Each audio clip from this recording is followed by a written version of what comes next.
Assalamualaikum warahmatullahi wabarakatuh. Alhamdulillahirabbil alamin wassalatu wassalamu ala asyrafil anbiya'i wal mursalin wa ala alihi wa sahbihi ajmain.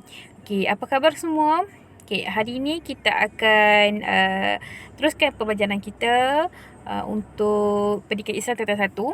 Okey, minggu ni kita akan masuk tajuk fiqh lah, fiqh Okey, tajuk pertama bagi bidang fiqh tingkatan 1 ialah pelajaran 17, konsep ibadah dan jenis hukum. Okey, jom. Hari ni kita nak tahu macam mana, apakah yang dimaksudkan dengan ibadah dulu Okey, apakah yang dimaksudkan sebagai ibadah? Okey. Kita pergi dulu kepada konsep ibadah. Okey, kita tengok apakah maksud ibadah. Okey. Maksud ibadah ialah dari segi bahasa tunduk dan patuh kepada Allah Subhanahu Wa Taala. Okay, ibadah ni abada ain bal dengan dal tu maksud dia ialah kita tunduk dan kita patuh kepada Allah Subhanahu Wa Taala. Okey.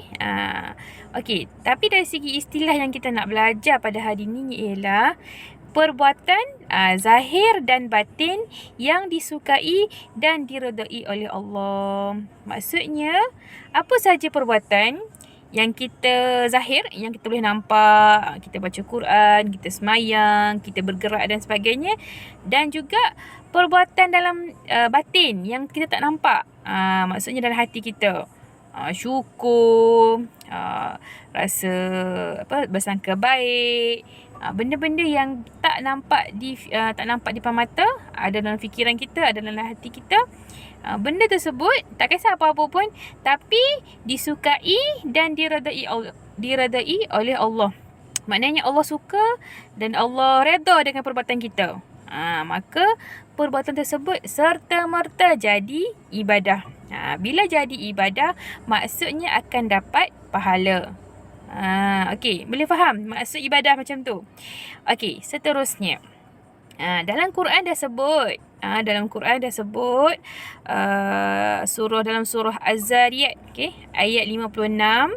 Dalam bahasa Arabnya, ayat Quran bunyinya, a'udzubillahi minasyaitonirrajim, bismillahirrahmanirrahim, wa ma khalaqtul jinna wal insa illa liya'budun. Maksud dia ialah, dan tidaklah aku menjadikan jin dan manusia kecuali untuk beribadah kepada aku.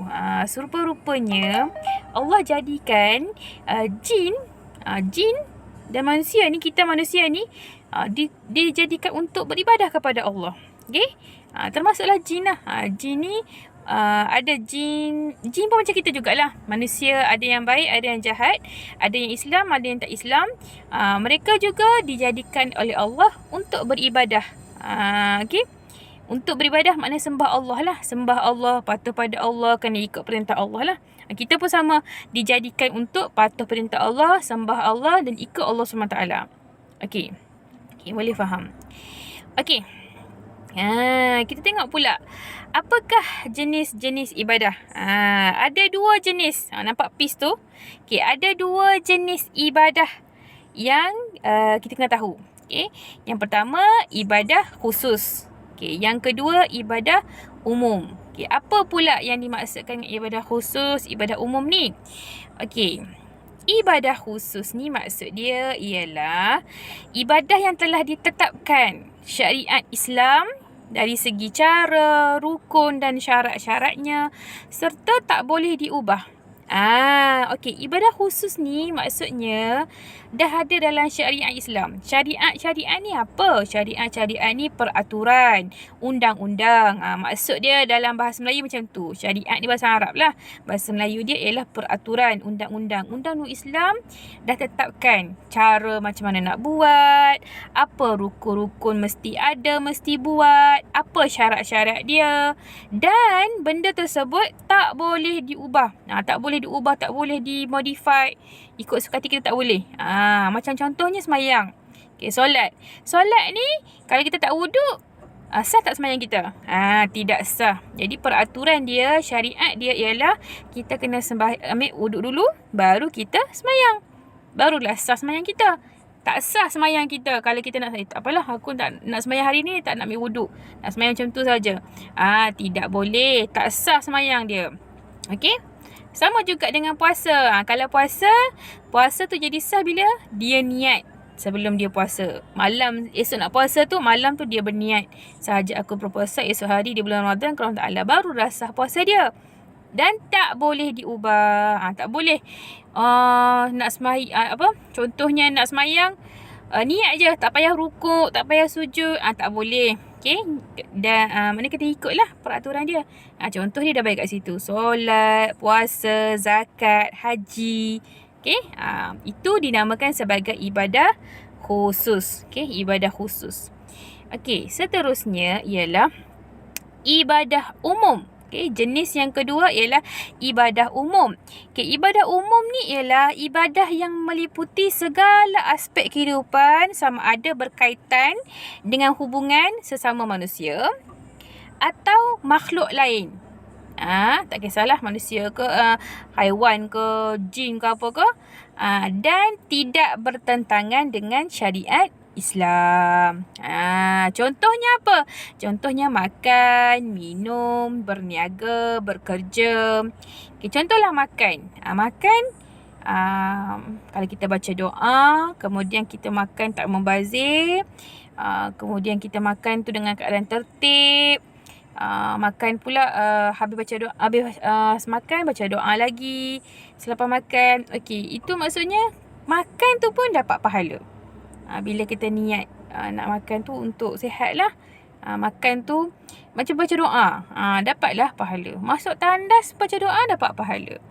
Minum baca doa, dapat pahala. Ikut ada. Berniaga pun, kalau kita ikut cara Islam, kena akad. Saya jual kepada awak. Yang beli pula jawab, saya beli daripada awak. Jual pula barang-barang yang elok dan sebagainya. Bekerja pula, kalau kita bekerja tu, tak boleh malas-malas, kena bekerja sama antara sesama lain, kena buat baik antara sesama lain. Maksudnya, ibadah yang meliputi kehidupan kita sehari-harian. Okay? Bersama dengan manusia lain dan juga makhluk lain. Kalau kucing, kalau jumpa kucing kita sepak, dah tak bagi makan, sepak-sepak pula kucing, terajang kucing. Tu dosa. Tak jarak. Kalau kita bagi kucing makan, itu jadi ibadah. Itu jadi ibadah sebab kita mengasihi semua makhluk. Benda tersebut dapat pahala. Itu ibadah umum. Okay, ibadah umum. Okay, boleh faham? Okay, jadi hari ni saya nak hampa semua boleh faham. Okay, boleh faham apa maksud ibadah. Okay, ibadah ialah perbuatan zahir dan batin yang disukai dan diredai oleh Allah. Kemudian, ibadah ada dua jenis. Ibadah khusus dengan ibadah umum. Okay, kalau ibadah khusus, ibadat yang telah ditetapkan syariat Islam. Okay, dari segi cara, rukun dan syaratnya serta tak boleh diubah. Contohnya solat, puasa, zakat, haji.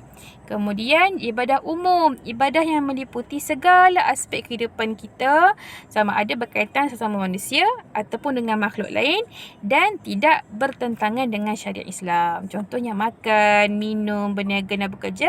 Kalau kita buat ikut cara betul, kita buat ikut cara Nabi, maka kita akan dapat pahala. Okey, sampai situ saja dulu penerangan Ustazah berkenaan dengan konsep ibadah. Kita jumpa lagi video akan datang untuk tajuk seterusnya, untuk subtopik seterusnya, iaitu jenis-jenis hukum. Okey, wallahu alam bisawab. Assalamualaikum warahmatullahi wabarakatuh.